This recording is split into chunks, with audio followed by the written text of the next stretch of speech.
ध्यानाभ्यास के लिए कृपया अपने नेत्रों को बंद कर लीजिए।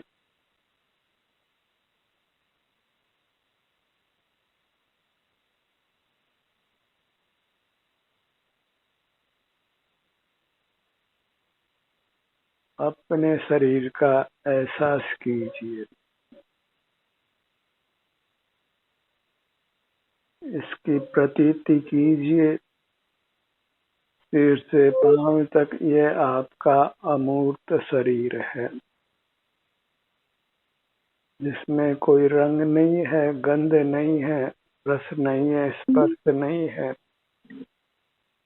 कोई आवाज भी नहीं है, फिर भी वह आपके अनुभव में आता है। सिर से पांव तक यहाँ सुख दुख रूप संवेदना होती है, जिसके द्वारा हमें अपनी प्रतीति होती है।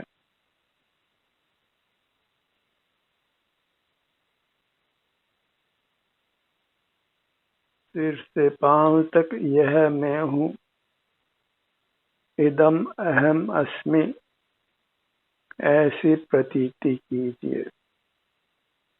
और यह अपने अमूर्त का यही सुख स्वभावी है और अपनी है।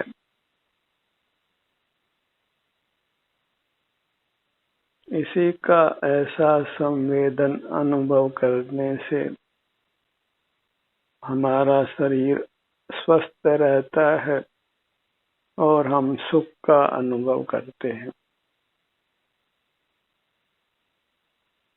और इसकी प्रतीति एहसास अनुभव संवेदन नहीं कर बाह्य जगत से जुड़े रहने पर नाना प्रकार की कसाएं होती है, पाप परिणाम होते हैं, मूर्त सूक्ष्म कर्मों का बंध होता है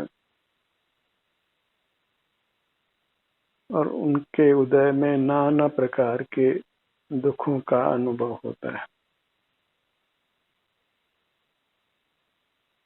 सुख की एक ही शर्त है कि हम अपनी अमूर्त काया का एहसास करते हुए रहें, अपने शरीर को स्वस्थ रखें।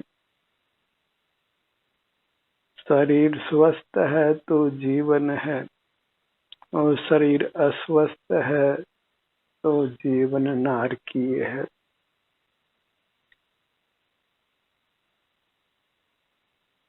और शरीर के स्वस्थ रहने के लिए केवल अंतर्दृष्टि करके रहना है। किसी बाह्य साधनों की आवश्यकता नहीं है। और एक बार अपने शरीर का अनुभव का अभ्यास करके जब सकल कर्मों का नाश कर देते हैं, तो फिर परमात्म दशा में, मोक्ष में जीवन के लिए हमें किसी बाह्य वस्तु की आवश्यकता नहीं होती। स्वतः ही सर्वांग में सुख का अनुभव होता है। और ऐसी परमात्म दशा को हमने पाना है। ये परमात्म दशा ही हमको चाहिए, अन्य कुछ भी नहीं चाहिए। क्योंकि परमात्म दशा प्राप्त होने पर फिर स्वतः ही अपने सर्वांग में सुख का ही अनुभव होता है। कुछ भी करना नहीं होता, कुछ भी कसाय परिणाम नहीं होता, कोई पाप परिणाम नहीं होता, कोई प्रतिकूल प्रसंग उपस्थित नहीं होता। जहाँ मूर्त शरीर का संबंध ही टूट जाता है, तो फिर सारे जगत से नाता टूट जाता है। कर्म क्षय होने के उपरांत फिर सर्वांग में केवल सुख का अनुभव होता है।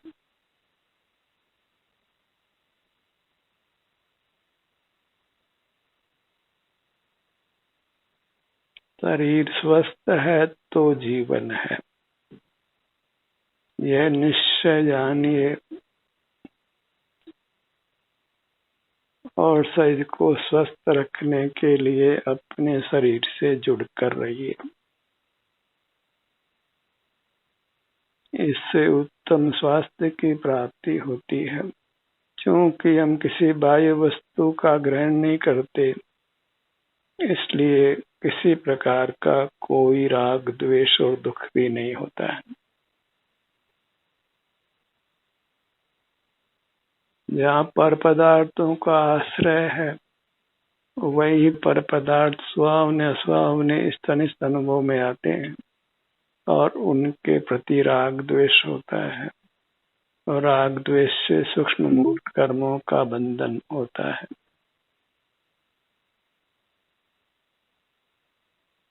सिर से पांव तक अपने विस्तार पर ही दृष्टि पसारिए। यहीं स्थित रहना है।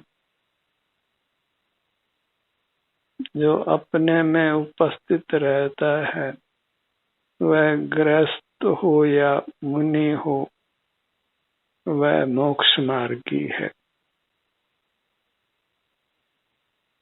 वह कर्मों का नाश करता है।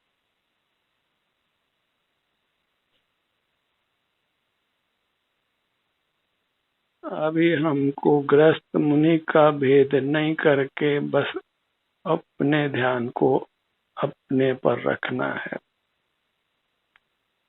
अपना मुख अपनी ओर रखना है। अन्य कुछ भी विकल्प करना इष्ट नहीं है। बंद नेत्र कर जब अपना ध्यान अपने पर ही रहता है, अपने विस्तार पर, अपने सिर से पग तली तक, बस फिर कर्म क्षय होना प्रारंभ हो जाता है। सुख की प्राप्ति होने लगती है।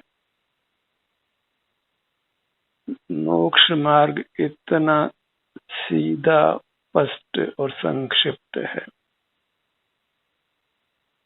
कोई आयोजन प्रयोजन करने की आवश्यकता नहीं है। जितना बाहर का ज्ञान कम हो, उतनी अधिक एकाग्रता होती है और उतना ही शीघ्र मोक्ष होता है।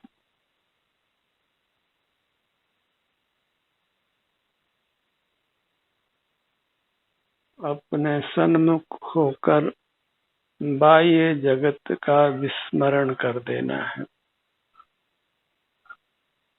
पर पदार्थ का स्मरण ही सुख में विघ्न रूप होता है, अंतराय रूप होता है। अनादि से बहिर्मुखता होने से वृत्ति सहज ही बहिर्मुख होती है और विषयों के प्रति राग द्वेष का जीवन ही हमको यथार्थ जीवन लगता है। और अपने सन्मुख होने से होने वाली वीतरागता को, मोक्ष मार्ग को आम जन पहचानते नहीं है। हमने भी उसको भूतकाल में पहचाना नहीं है, इसलिए अनंत काल व्यतीत हुआ, लेकिन हम अपने आप को ही प्राप्त नहीं कर सके। मोक्ष मार्गी नहीं हो सके, मोक्ष को प्राप्त नहीं कर सके। जो काम 48 मिनट में हो सकता है, वह अनंत काल बीतने पर भी हुआ नहीं है, क्योंकि हमने वास्तव में अपने सन्मुख रहने का संकल्प ही नहीं लिया है।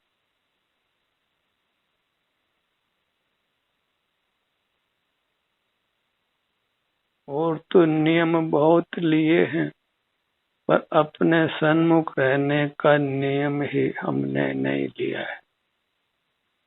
वही सच्चा नियम था। अन्य नियमों का फल अणु मात्र है और अंतर्मुख रहने का नियम महान है।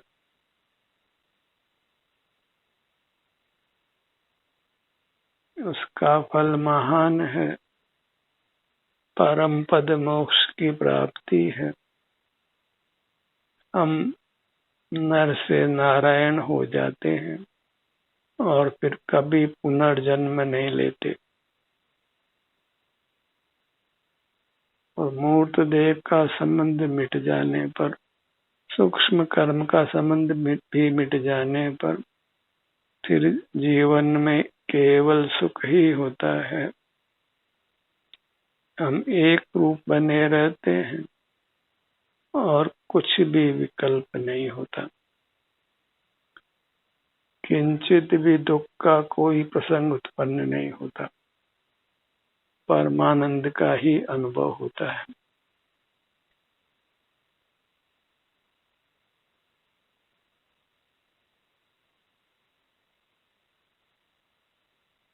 बहिर्मुख रहें तो उसके प्रति खेद करें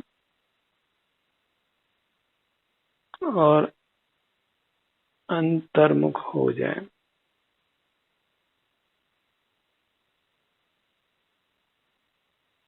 अपना समय अत्यंत अमूल्य है और करने योग्य काम एक ही है कि अपने मुख को अपनी ओर रखें। सिर से पैरों तक ही अपने विभिन्न भागों का एहसास करते हुए रहें।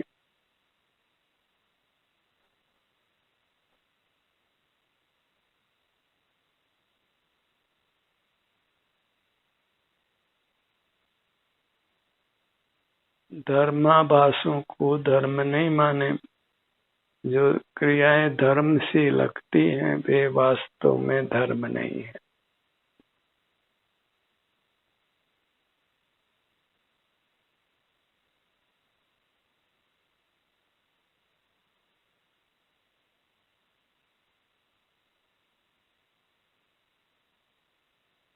अपने ध्यान को अपने मुखमंडल पर लाइए।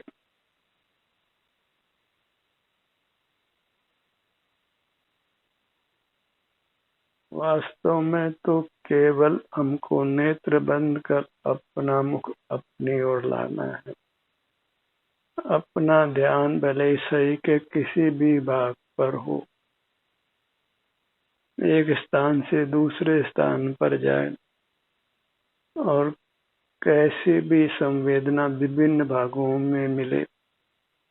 मोक्ष मार्ग इतना ही है कि हम इंद्रिय द्वारों को बंद कर अपना मुख अपनी ओर कर लें। अपने सिर से पैरों तक किसी भाग के सन्मुख हो जाए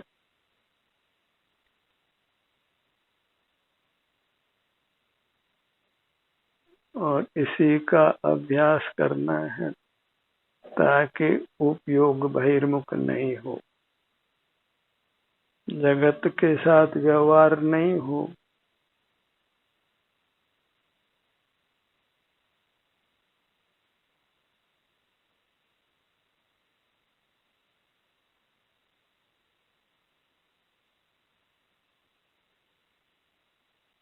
अपने सिर का भाग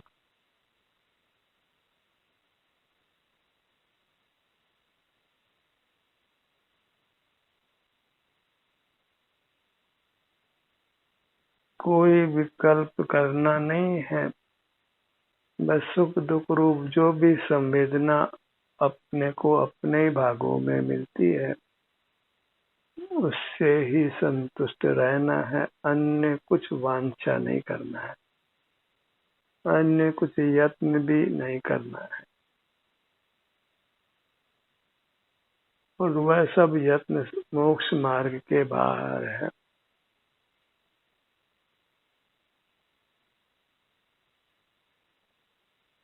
और जब मोक्ष मार्ग से बाहर होते हैं तो फिर निरंतर कर्मों का आगमन होता है, बंद होता है और उससे भीषण प्रतिकूलताएं खड़ी होती।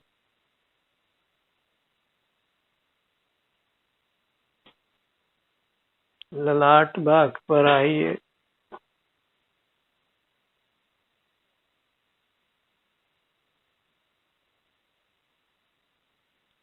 ज्यादा शब्दों को सुनने की इच्छा मत करिए, क्योंकि हमको अपनी मूर्त का अनुभव करना है बिना कुछ भी विकल्प किए हुए।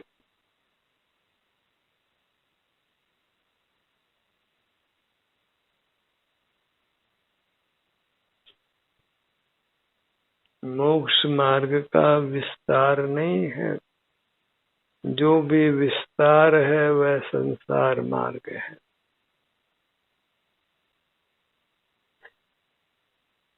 दृष्टि को बस अपने सन्मुख कर लेना है, अंतरोन्मुखी कर लेना है।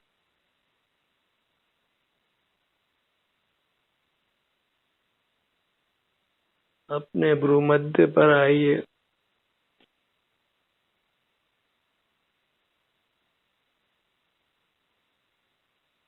कोई विकल्प नहीं हो, इसके लिए दृढ़ता से अपने सन्मुख रहिए।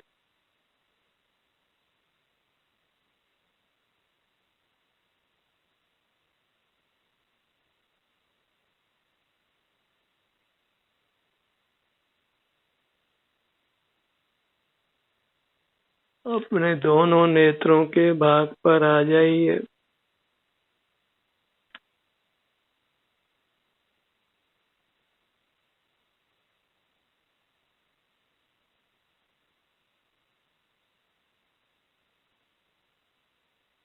नेत्रों का विषय सर्वाधिक है, इसलिए नेत्र दीर्घकालीन संसार के कारण है।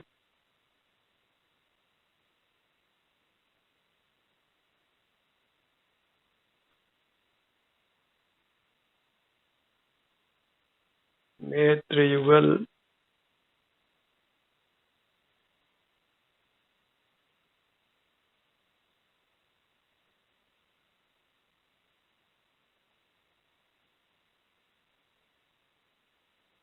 कर्ण युगल पर आइए।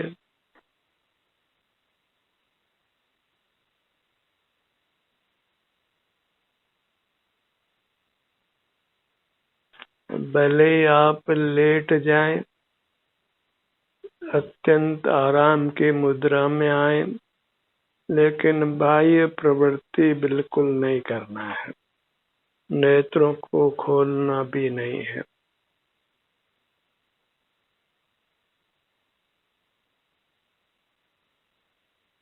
बाहर के कामों को ध्यान सत्र के बाहर ही रखिए।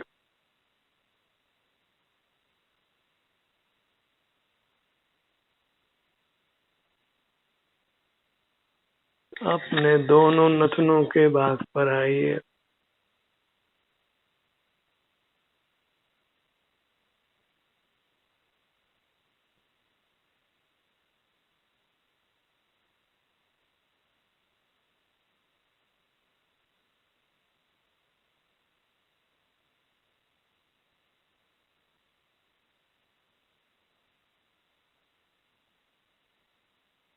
अपने ध्यान को अपने दोनों होठों के भाग पर लाइए।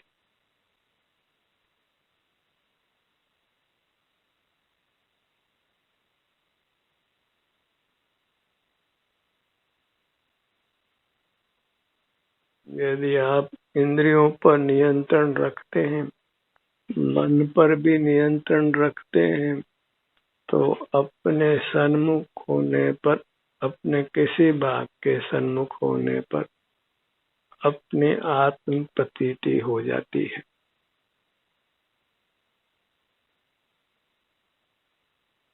मैं अमूर्त हूँ, सुख स्वभावी हूँ और प्राप्त मूर्त से के बराबर हूँ।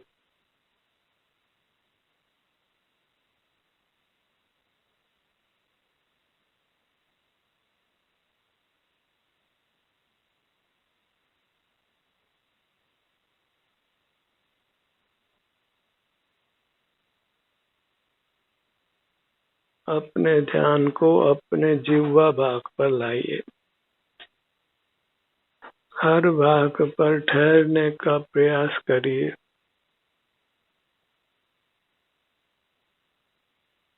और मन अति चंचल हो तो यथा संभव श्वास को रोक कर रखिए।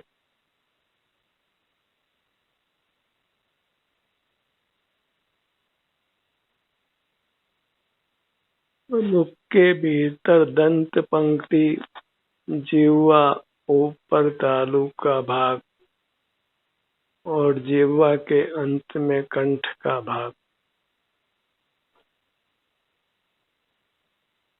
ठुड्डी का भाग,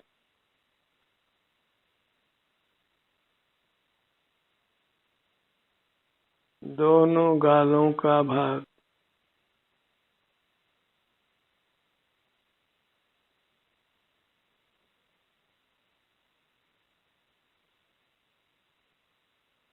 अपने धड़ भाग को लक्ष्य में लीजिए। सीना,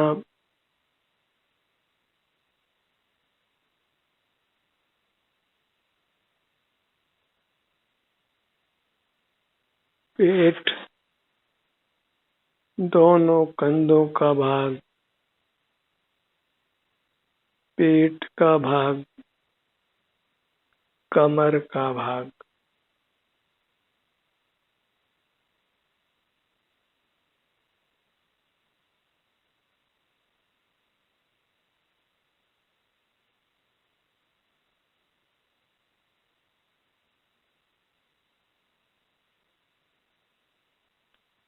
पेट के भाग पर आइए। केवल अपनी अमूर्त काया को ही संभालना है, क्योंकि इसे संभालने से परम सौख्य की प्राप्ति होती है, परम पद मोक्ष की प्राप्ति होती है, परमात्म दशा की प्राप्ति होती है।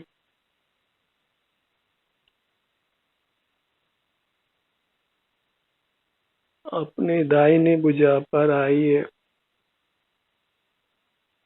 नाना उपांग है।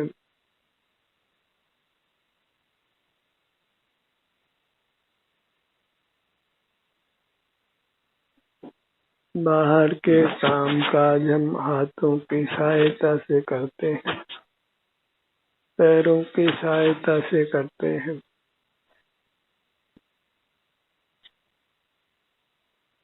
तो बाहर के काम काजों को बंद कीजिए ताकि किसी की भी सहायता नहीं लेनी पड़े।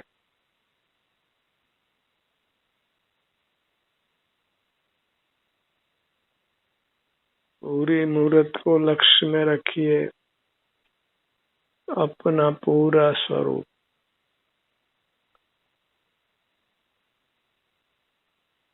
अपना स्वरूप ही ध्यान का ध्येय है।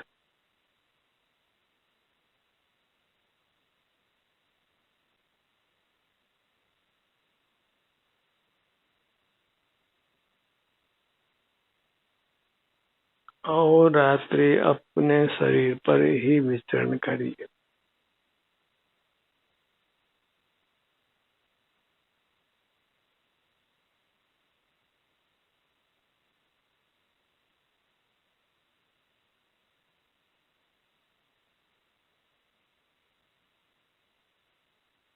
बाएं भुजा, दोनों भुजाएं एक साथ लक्ष्य में लीजिए। छोटे छोटे विभाग करिए।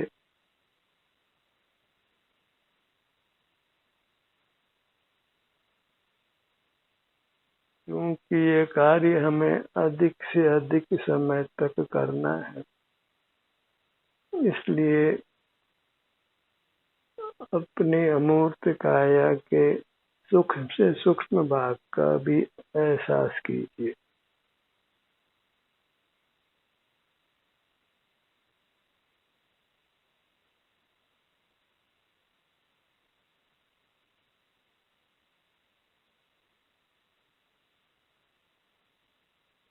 अपनी मूर्त चूंकि परमात्म स्वरूप है, कर्म के आवरण से ही वो परमात्म दशा रुकी हुई है। और जब अपने सन्मुख होते हैं तो कर्म का संबंध टूटता है और कर्म के संबंध का अभाव होने पर फिर पुनर्जन्म नहीं होता। इसी को निर्वाण संज्ञा है। वास्तव में तो यह निर्वाण पलक बंद करने इतने मात्र है। जब हम बाहर का कुछ भी ज्ञान नहीं करते तो सहज ही वृत्ति अंतरोन्मुखी होती है।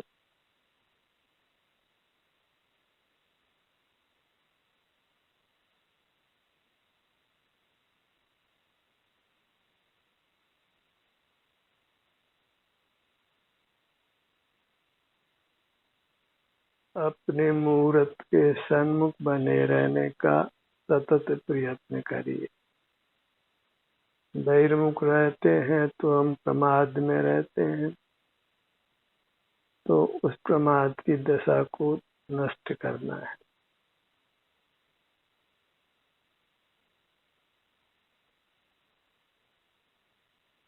ज्ञानाभ्यास का ये सत्र यहीं समाप्त होता है। आपकी सहभागिता के लिए धन्यवाद।